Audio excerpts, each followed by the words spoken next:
Introducing the SEP IRA, otherwise known as a self-employed pension plan. How does that stack up against the solo 401k? That's what we're here to do. Let's get into the details. But before we do, hello everyone. My name is Andrew D'Amico, the CPA partner here at Eligibility, alongside Mike Abrahamian, also a CPA, where we're constantly trying to give tax tips, asset protection strategies, as well as helping our clients build generational wealth for them now, here, and today, as well as planning for that future. If you like the sound of any of those three, please do yourself a favor and subscribe to this channel, like, comment your questions. But enough of that, and let's get into this thing. So ultimately, we're constantly telling clients the solo 401k is the creme de la creme, the cream of the crop. If we can, we want to get over here. But sometimes maybe we drop the ball, maybe we're not eligible. So there are other retirement vehicles out there that you can implement for you as a business owner. But today we're just going to compare the two, and then you can make that decision for yourself, or at least bring the idea to your tax advisor and you can have a better, more prepared discussion, if you will. So right into our board. When it comes to eligibility of setting up the account solo, you can only have one employee, that being you yourself. Again,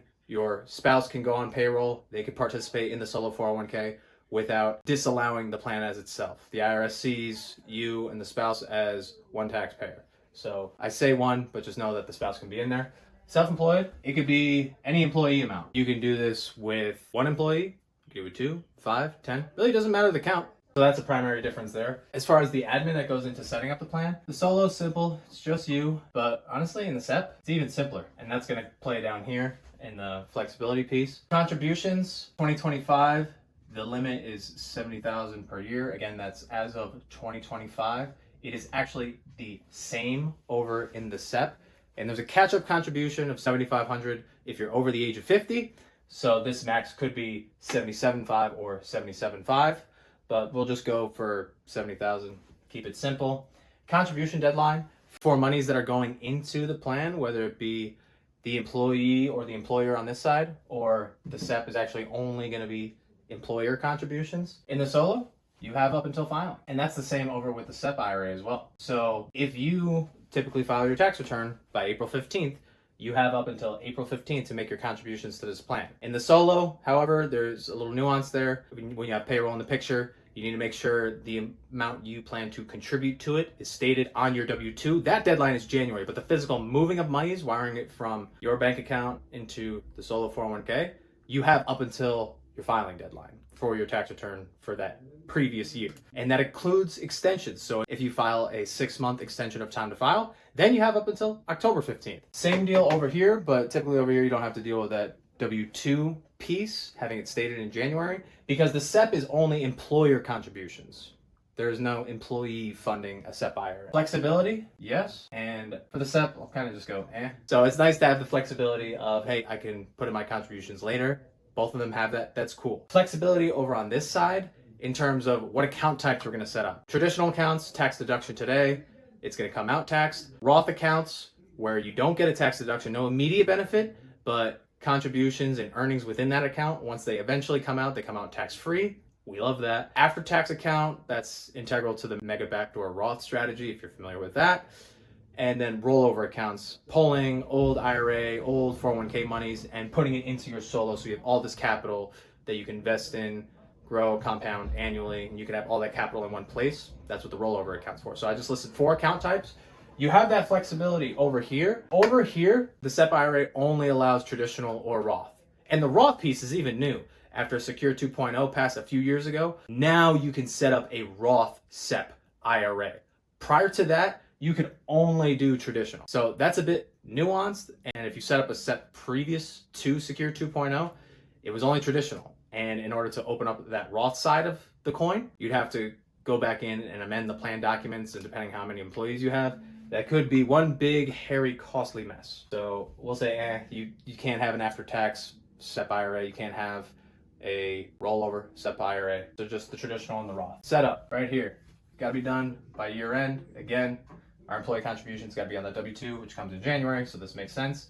Over here, you actually have up to your filing deadline. And with the SEP, you can do this really in any entity structure you have if you're self-employed, whether it's just a single member LLC with no tax selection and you're filling out what's called a Schedule C on your individual tax return, on your individual 1040, you can have a SEP for that business. If you are operating an S corporation, you can have a SEP in that business. A partnership, even a corporation, you can have SEP in any of those entities, and the filing deadlines are different depending on the entity. So I'm not going to write that all out, but pass-through entities, so S corp partnership, if there's a SEP, that has to be set up by March 15th.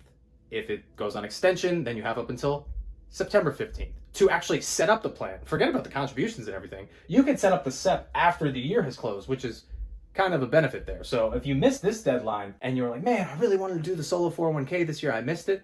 Well, hey, maybe not all is lost. Maybe we go with the SEP for that year because, hey, I still have monies I want to put away in retirement. Why don't I get into the SEP for a year, and then next year, let's roll that out from the SEP into a newly formed solo 401k. So that is an option as well if you do miss this deadline. But a couple months left in the year. If you're listening to this, you're self-employed, you got your own business, you're rocking and rolling, solopreneur, and you don't have a retirement account set up yet, get on your horse, get this done now. Back to our board here, self-directing. Yes, and also yes. Not gonna go too in depth on that, but self-directing is where you go to a custodian who's gonna host this account for you, and you get to decide where the money goes. And I'm not just talking about pick the stock that you want. No, I'm saying you can, open up an LLC. You can buy a rental property. You can pitch this over here, buy some crypto. A self-directed account allows you that flexibility to invest in anything you want, essentially. There's a few exceptions, but there's a lot more freedom and the opportunity to earn higher returns, and you're not stuck in stocks, bonds, and mutual funds. Again, depends on what custodian you set it up with, but point being, it's possible in either structure. And I want to bring that up because this kind of plays into these next two pieces where the solo 401k wins. Loan. What do I mean by that? You are allowed to take out a loan from your solo 401k up to 50% of the balance in the account or $50,000, whichever is less, meaning you can take out a loan up to $50,000. Now, you would have to make regular payments back on that. It's got to be paid back within 5 years. You have to pay interest on it at a fair rate, but you can take out a loan from the solo 401k. The SEP IRA, there's no provision for that. You cannot do that. And then back to our self-directing piece, UDFI tax, unrelated debt financed income tax. You are not subject to that in your solo 401k, but if you were self-directing, you would be subject to that in your SEP. So this is really for that real estate investor who's self-directing their retirement accounts. For real estate, think you take out a $300,000 loan and you put $100,000 cash down to purchase a property. If you're renting out that property, you're going to have to pay a tax on that portion that was funded by the debt.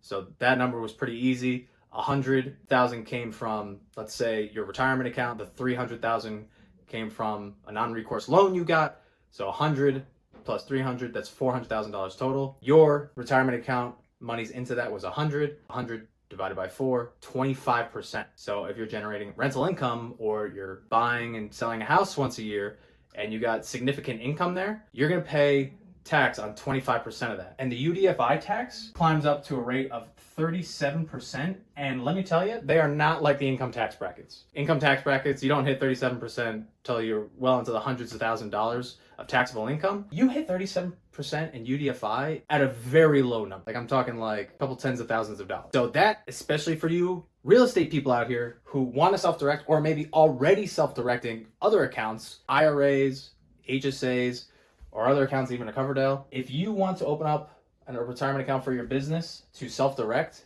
and buy some real estate, you want to make sure you're doing that in a solo so you can avoid this UDFI tax. Otherwise, you're going to get nailed on it if you're doing it through a SEP. So if that wasn't enough to convince you why we prefer the solo 401k over the SEP, I'm going to draw up a little case study. And hey, how can we actually get $70,000 into either of these accounts? What does that look like in a given year? All right, nice clean sheet. And actually, let's give ourselves some space here. Apologies, bear with me. Solo, got the SEP over there. We know our contribution limit is $70,000 total. Well, in the solo 401k, I know I can put away monies as the employee. Let's say I want to do Roth. That limit in 2025 is $23,500 as the employee contribution. The SEP, said it before, no employee deferrals. There's no Roth, there's no traditional for the employee. They are not funding this, it's simply the employer. That's where our match comes into play. So I'm gonna keep numbers simple.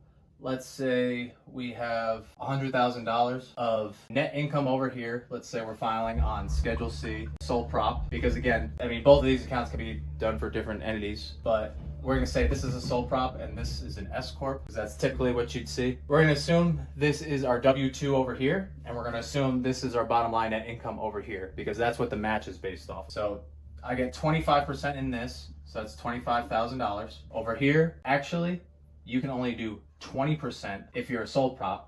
So let's say $20,000. So I think you could tell these numbers are pretty easy, right? This one just comes straight down. And then I like to reverse engineer this. So we know our max is 70,000, max is 70,000. So I need to come up with another 21,500. And over here, I need to come up with another 50. So if I'm gonna reach this 70 max limit in the solo, I can make this after tax. Remember those 4 account types? Traditional, Roth, after tax, and rollover. I can, as the employee, if I set it up correctly and I have this account, I can go back and say, hey, I still have 21.5 to play with that I can go up to. I want to make an after-tax contribution to the account. No deduction, and if it's not moved, it could be taxed on the way out.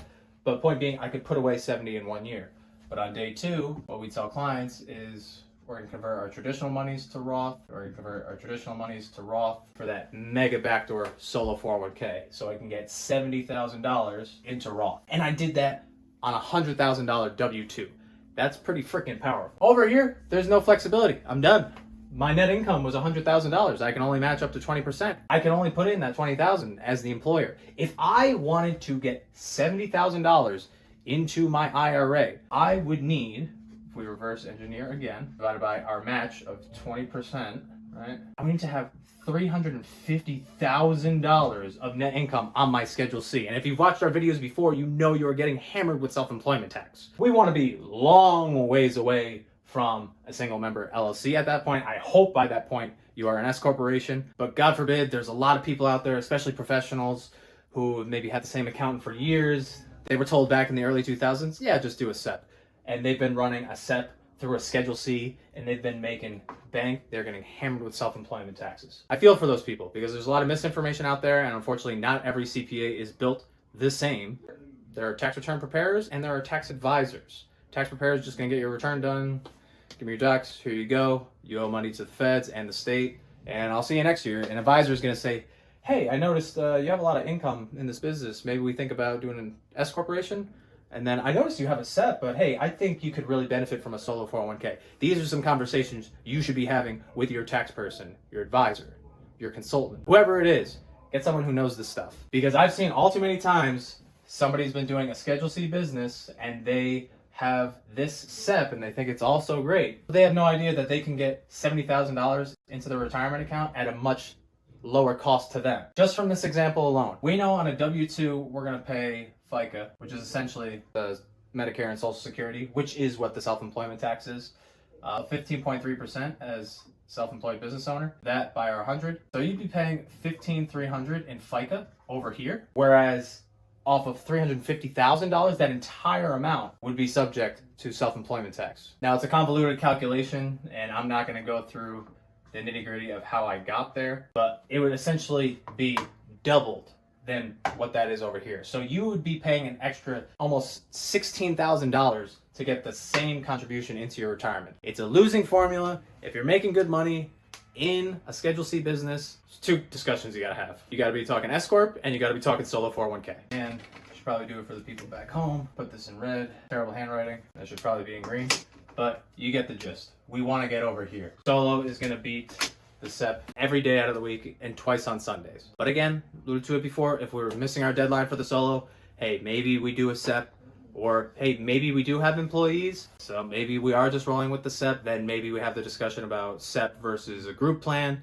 So there is a time and a place for the SEP, but if we can, we want to get over here, people. And I hope this video helped explain that and give you a little bit more insight. Bring this back to your tax advisor and see what they have to say about the matter. Or just book a call with us and we'll get you set up the right way. But thanks for tuning in.